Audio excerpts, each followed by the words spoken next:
I think the problem with opening government in today's debate is that their case heavily on almost exclusively focused on single people or people who are not able to access romantic relationships. And secondly, I think they call out the opening opposition about them not having a clear comparative of what they think the purpose and the fulfillment of life will be was right as well. So I think in closing government, we will provide a case that exists even in instances of people with romantic relationships and how it creates both external harms to the rest of society and secondly, internal harms to the individual development of people within that relationship to begin with.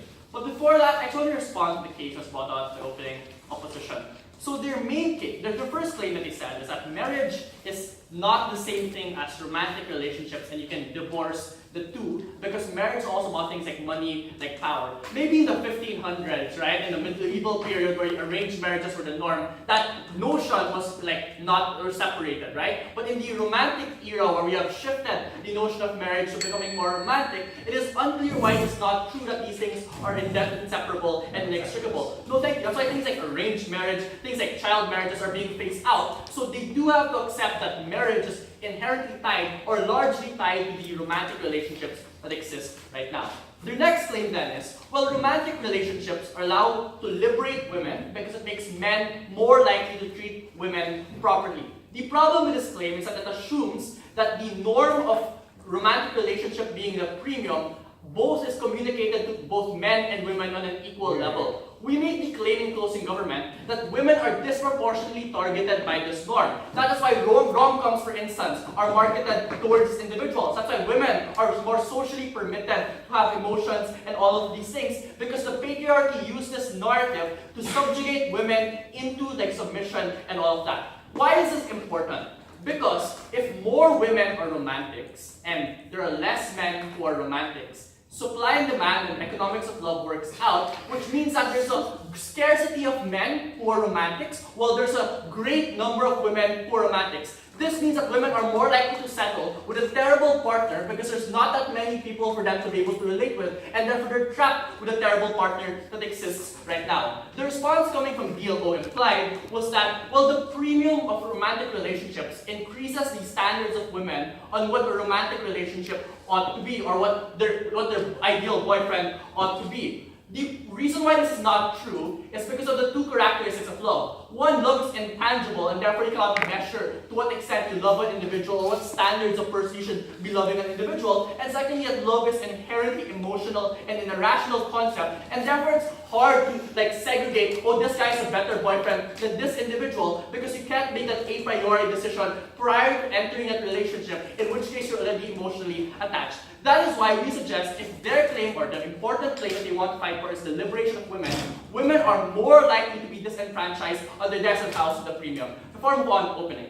I just think that women are able to make a somewhat rational decision that a man is someone that they love and respects them and treats them well in some sort of tangible way. We get that on our side of the house. So the first thing is, like, because of the economics of love, not all women will be able to get a man that is perfect, and there will be forced to be women who will be forced to settle in that relationship because they don't have any other alternative to choose from. Secondly, I don't think it is necessarily rational given that it's emotional, in which case the comparative where we don't really care about romantic relationships is far better because women are not pressured to enter into any relationship in the very first place.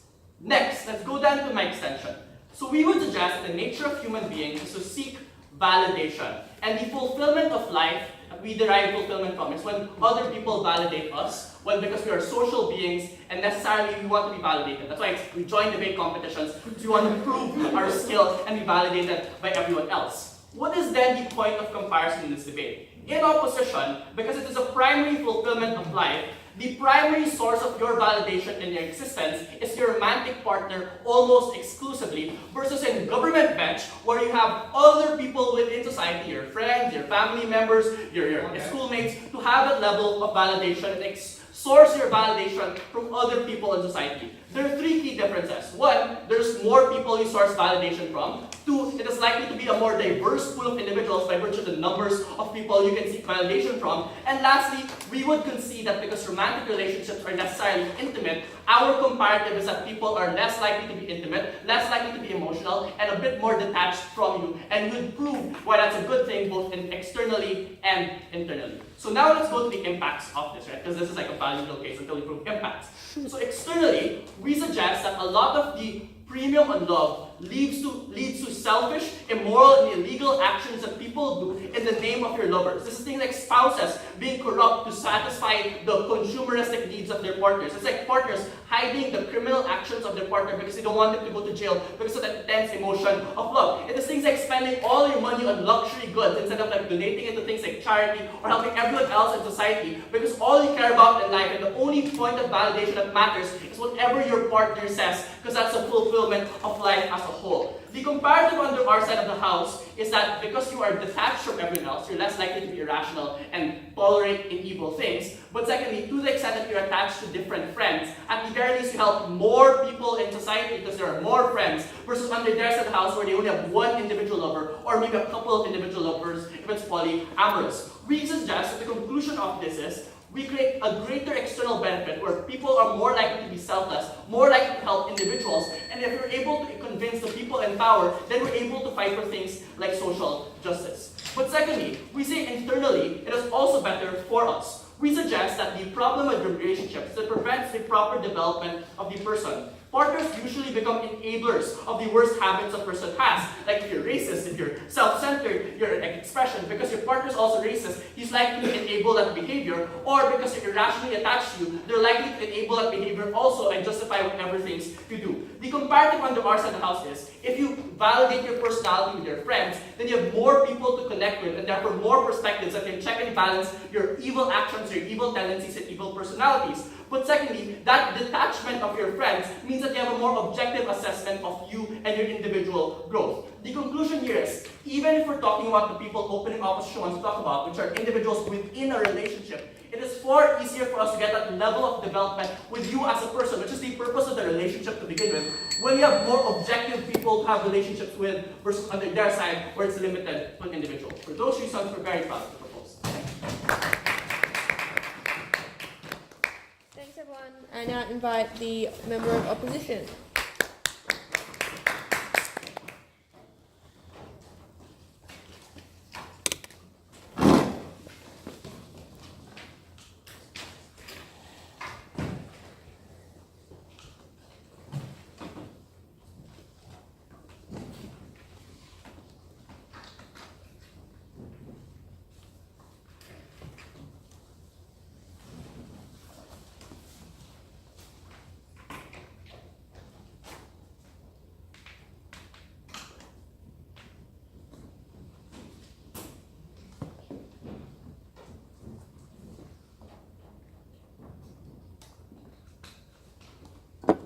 In this debate, we hope to prove that, unlike the other sides in this debate, love is not an end in and of itself, and it is the best route to find happiness. I will show you exactly how. Secondly, I'm going to show to you that love is the best means to be a better person because you have an incentive to be better for someone rather than worse, where I will directly clash with closing government extension. Before that, some framing. One, I posit that all primary meanings, and I said this in my question, are going to leech off of other meanings, are going to lead to some people feeling bad about themselves, etc., etc. Their response to us was, oh, let's just not have any primary meaning, let's let everyone decide for themselves. One, apart from, everyone being confused about it, being depressed about it, I think the best response is the social valuation of it. Like the reason I give a shit about being at words is because people give meaning to me talking shit for 7 minutes. If this exercise didn't have any social meaning, I wouldn't really participate in it. We think there's a social valuation of love insofar as the institution of it is concerned, and that's why we attach a meaning to it. That's what the debate is about. Before I get into the specifics, I want to do some more framing on why love is a worthy narrative. One, this is one of those unique meanings where the accident of birth does not reject a bio. You can literally be from anywhere across the world. You can literally be whoever you are, and you will still have an opportunity to find love unlike any other metric that you can use. be it wealth, be it personal success, be it affirmation from your friends, etc., etc. We think that's just really crucial in terms of the narrative. Secondly, you are looked at as the sum of your parts rather than as one specific characteristic. You are not a talented debater anymore, or a hot stud, or a good sportsman. You are holistically looked at someone who is worthy of admiration, worthy of affirmation, and worthy of someone's affection. Thirdly, and most crucially, you are not alone. You did not step into this world alone, in this world of terrors and nights. You are with someone, or you will be with someone who is out there to make you feel less alone. I think that's really important in this debate. Before I get into my extension, some rebuttal. Firstly, this idea of how there is a pressure to get married, pressure to find someone beautiful, and a general pressure upon women disproportionately to have children, etc., etc. I think my seminal rebuttal to this is that people who truly love you will accept you, one, for who you are, and two, for who you want to be. I think this is very, very important in this debate, insofar as what personal development is like within a relationship which is about love. My second rebuttal, somewhat superficial, is that this literally leads to women being forced to stay at home. At least the child is with a loving parent. You prefer that over like some meaningless parents who don't give a shit about themselves, are in a marriage of convenience. At least you're giving the child a better life with this, etc., etc. But secondly, I think it's very important to analyze that love is not superficial. Love is about a plethora of characteristics. I have never heard of someone who fell in love with someone's abs and then hence has fallen in romantic love. It's about a plethora of characteristics which come together in conflation. And that's the point at which you truly say that you have initiated some sort of relationship with someone or have admired them. I'm going to clash CD's extension directly with ours. What am I going to talk about in this? Firstly, how does one find happiness? This is a very philosophical question, isn't it? Because I truly don't think there is an answer to that. But I think the first step that you take in your quest to find happiness is ask what makes me happy, just superficially speaking. I think what that means is that you try to understand what your memories are about, what your future is going to be like, and where you are in the present. You try to understand yourself, basically, to understand what makes you happy. The problem here is that humans are epistemically constrained to truly identify with themselves insofar as literally only one person doing it. You alone are charged with the task of fully understanding yourself, where you've come from, where you will be in the future, and then also tasked with the charge of using that to find out what will make you happy. I think love changes that. The point at which you find someone who can do that with you. How do you do that? Several ways. Firstly, I think it's very important to analyze the element of understanding. Most people that you fall in love with within a romantic relationship are people who you truly tell all your dark secrets to. These are people who you have a strong intimacy with. They are people who fundamentally know as much as there is to know about you. But secondly, this is buttressed by the element of trust. You trust these people. So it's not just that you trust them to say intellectual things, it's that you admire their intellectual opinions and want them to give opinions on your memories. So you not only trust them with your memories, you trust them with their opinions on your memories and what their thoughts are and what their unique perspectives are on who you are and how it has shaped you to be the person that you are today. Fundamentally, what that means is that these are people who can get a second opinion. I think the second opinion is crucially important in this debate that love is coming in the manifestation of a person. It's not just some Bible that you're reading or some abstract God who doesn't truly exist. It's literally a person standing in front of you. All your hopes and desires and purposes condensed into a physical person who can talk back at you. I think that's really important insofar as it's the best way to interact with them, engage with them, and find meaning. I think that's how you find true happiness. I think that's really important in this debate. The second thing I want to talk about is how it makes you a better person. And I think opening opposition did some good things here about talking about how if you truly feel for someone, you develop feelings of empathy and compassion. I think the mechanism that they missed here is that if I am with someone, there is truly a sense of me wanting to be better in front of them. It's like my friends not paying the waiter a tip when when they're alone, but do when their girlfriend is around, etc., etc. Superficially, that's like what we're trying to talk about. That you aspire to be better in front of the person that you love because you strive to impress them. So I think government's characterization here is that you would do truly evil things for them at the expense of society. I think my response is this just misses what the process of love is like. Love is a truly humbling experience. It forces you to question yourself, where you come from, and what your biases, aspirations, and preconceived notions are. I'll take you in a second. What that means fundamentally is that you are humbled by love. You don't become more arrogant or aggressive, more entrenched in your opinion about love, and you trust someone to change those opinions, which I think is very crucial, rather than being alone in your own mental bubble, deciding for yourself what is racist or not sexist. Go for it. Given that we all agree that fulfillment is important and that everyone is different, why isn't the world a better place when someone's primary source of fulfillment is what they are best placed to achieve or already have achieved? Why can't they choose? Again, the best way to choose is to have someone that you love, someone that you trust. I literally, my extension is a direct engagement with your point of information for 3 minutes. Like, you find someone who you trust, who you love, who has a better understanding of you, who allows you to answer the question that you gave me in your question. But the second thing I want to say about making yourself a better person is that you don't just directly become a better person. Oh no, I married someone African American, now I'm directly more empathetic towards African American people. I think it's also by consequence. Think about it this way. I think there's genuinely a romantic revolution that has happened in the past 200 years. The first interracial marriage that happened in the United States kicked up a fucking fuss. But the reason they stuck with it was not because it was a marriage of convenience or because it gets them a fucking job. They truly loved the other person. Same with Sunnis and Shias across the Muslim world. The reason you marry someone at your own social detriment is not because it will get you social benefit. By definition, you won't get anything. You'll get shit for it. But you get more love out of it. We think this is the most important thing in this debate insofar it creates more social change by consequence because that person isn't black or Muslim for you anymore. It's someone you truly love. And on that note, we're very, very proud to report. Thank you. And to conclude the government bench is the government whip.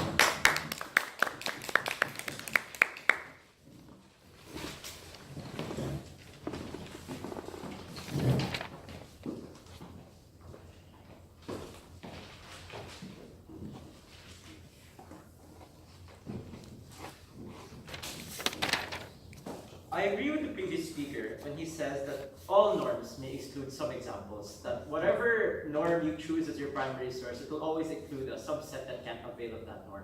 So I agree with him when I think that the team that should win this round is a team that proves that a world assuming that everyone will find their romantic partner, that everyone will find their soulmate is a less preferable world for government bench. And I think it was our extension that proved to you that even if you were extremely generous and assumed that everyone might find their love, why that was a worse off world when everyone exists in individualistic and selfish microcosms for their own fulfillment, disregarding how it affects the rest of society.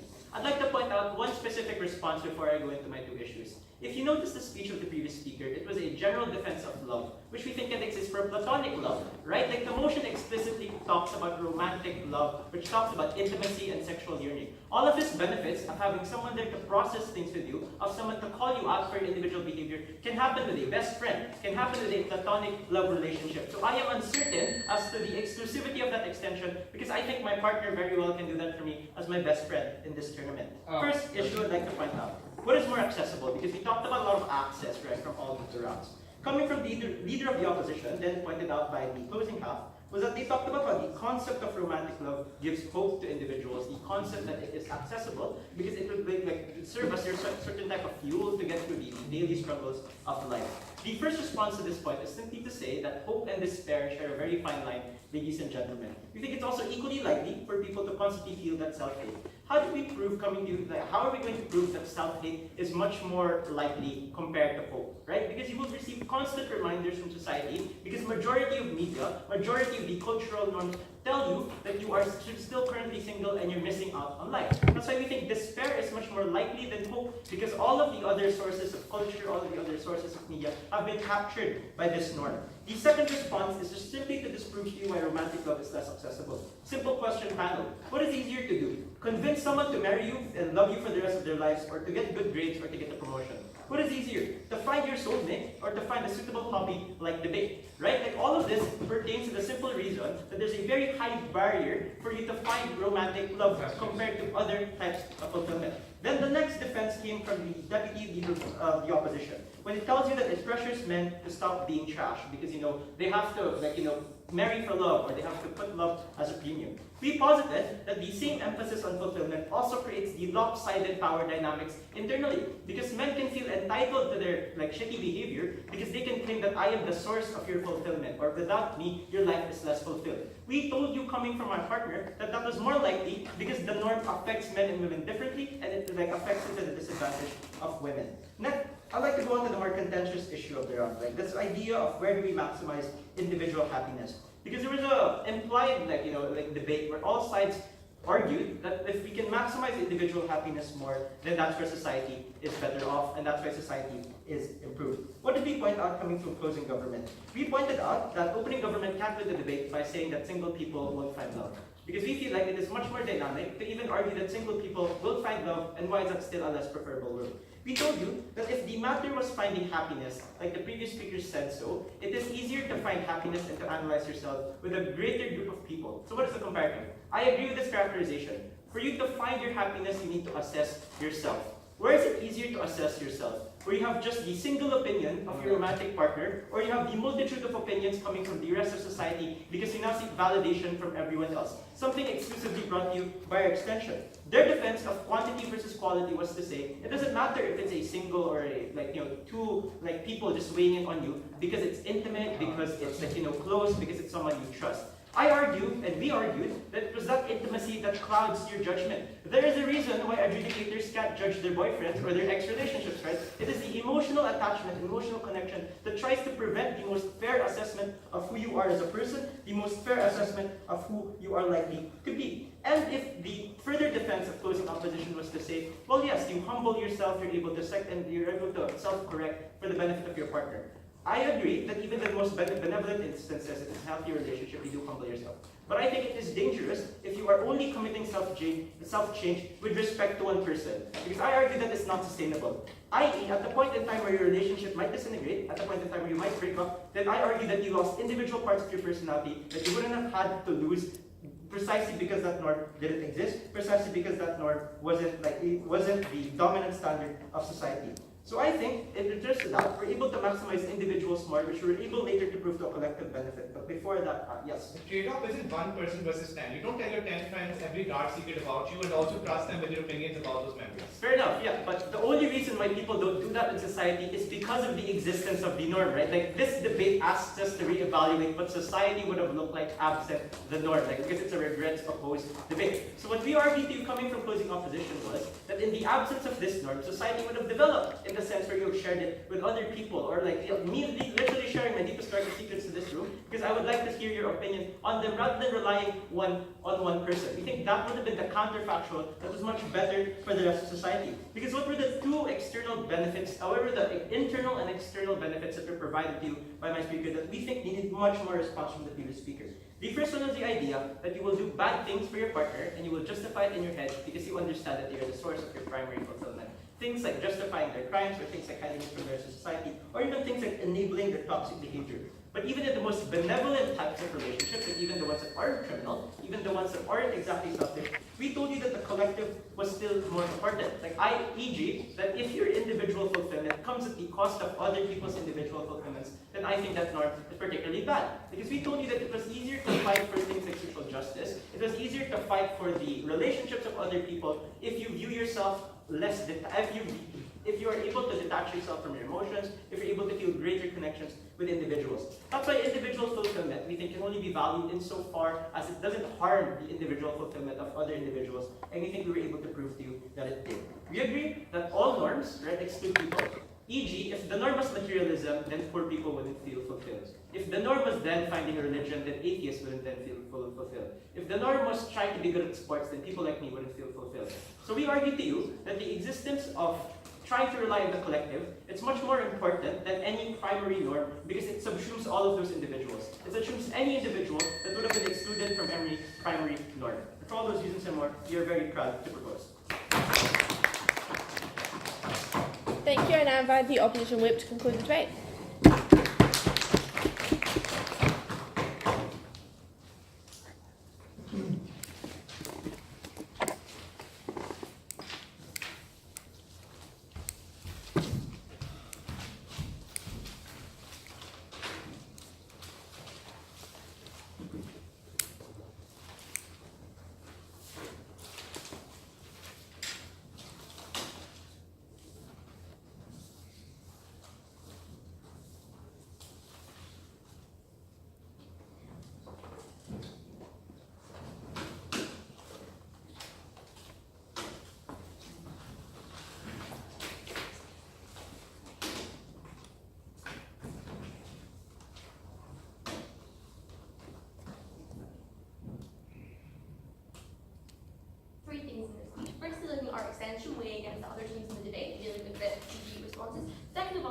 rebutting the specific problems they brought up with pure love and romantic relationships. And third, we think this idea of coercion, why we think things are much better on our side. First of all, on our extension, the defense, the only real response that we got from closing argument about all the things Hamza tells you that true love facilitates you to do is that they're also applicable to platonic love, platonic friendships, and we get these benefits anyway. I'm going to give you 7 more reasons which were in Hamza's speech to identify why pure love is different and therefore it's such a liberating experience not compared to anything else. First of all, I think it's the extent to which it's enduring and unconditional, such that it goes through the test of time significantly more than friendships do. Because love, it's a very hard thing to explain in a debate, but it's something which transcends any other characteristics. Something when you feel it's much, much purer. That's why you trust someone with such a much higher burden of a degree than you do with any other situation in your life. But the second thing, which Hamza said, and I think is important, is that when you love someone, you appreciate them because of a holistic view of their personhood. It's such a personal, intimate experience that everything that you see in them is something you're attracted to and you value and you think is important. That's different to friendship. Like, I have friends who I think are terrible people, but they're really funny to hang out with. I have friends who are nice people, but not that funny. I like them with different characteristics. When you love someone, it's because of who they are as a person in their entirety, which is why this idea about the existentialistic exploration of who you are is much better shared with someone else. That's particularly important. Thirdly, I think it's just a much deeper connection which you have when you have these deep tied emotions, because being able to explain yourself, being able to question your deepest desires and personality traits and all that thing, isn't something which is easy to do. Having a deep emotional connection makes you feel in a space in which you want to explore with that person, in which you feel able to explore with that person, because it's something which is massively intrinsic to your person, and not something you just want to chat about with your friends. I think that's why it's specifically important.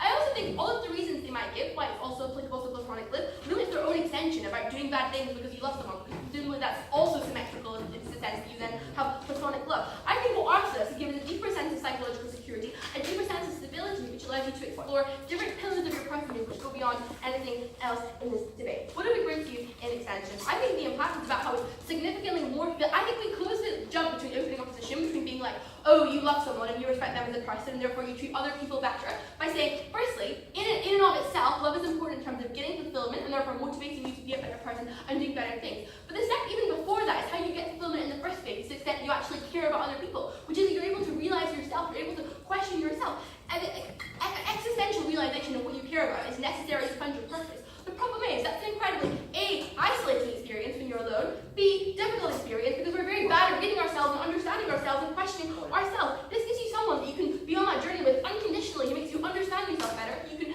feel that you trust and is able to challenge and craft you in a way which helps you on your journey to self-discovery. If nothing else, that gives you a certain sense of confidence that someone's with you on that way, someone's got your back regardless of what happens, because it's massively, massively enduring compared to all other forms of friendship. I think that's what makes it specifically unique. I think this kind of understanding you get from feeling like someone appreciates you and you have this kind of self-worth is a prerequisite to like wanting to be better, being able to strive to be better. I think like God are kind of superficial and they're saying, love makes you do bad things. Love is so powerful that it motivates you to want to be a better person, because the person that you love can see every aspect of who you are and appreciate you and you want them to be proud of you. It's something which is much, much, much more important than something which is much more flimsy. The comparative is having individual metrics of success. So I want to be proud of myself, I want to make money or get a job. The problem is, it's very easy to want to let yourself down. Like, we live in the age of depression and mental health problems where people just are fine accepting themselves as failures. The thing is that when you love someone unconditionally, you don't want them to think of you as a failure. And you're constantly striving to be able to have them be part of you and get that kind of validation from that relationship, which is an incredibly unique emotive aspect to make people aspire to be better and believe in themselves, because we're much more comfortable with accepting failure in ourselves or accepting material failure than we are with other people. I think this is incredibly important to make people. How do we compare this to specific problems that they brought out? So, first of all, dealing with CG explicitly when they say things like your partnership, hide criminal actions, spend too much time on them, do bad things. First of all, this is premised on human selfishness, and that's the necessary thing for the behavior. I think if we prove a mechanism for you to want to be less selfish because you want to live up to something and help that person, that is better. But also, even if you think people are going to do bad things, presumably do that by themselves, the fact that you have someone else at least gives you some reason to want to impress them or be a better person, rather than doing bad things because of them. I think they are being superficial about the extent to which the emotional motivation for wanting to be a better person in love is incredibly important, particularly given your personality doesn't fluctuate. So I don't think we get the massive changes they talk about. I think love doesn't motivate you to be bad just because you want to please someone, because it's a much deeper meaning, as opposed to friendships perhaps, where it is more superficial, so you want to please them just by doing material things which make them better. Thank you. But let's look specifically at things which came earlier in the debate about different ways in which romantic relationships are bad. So, we say it's less exclusive because it's not based on material wealth. OG say it's exclusive because unconventionally attracted people can't find love. Like, what nonsense? No, love is based on emotions, not based on sexual attraction. I think the comparative in this debate is people valuing sexual attraction because we all have a biological instinct to procreate, and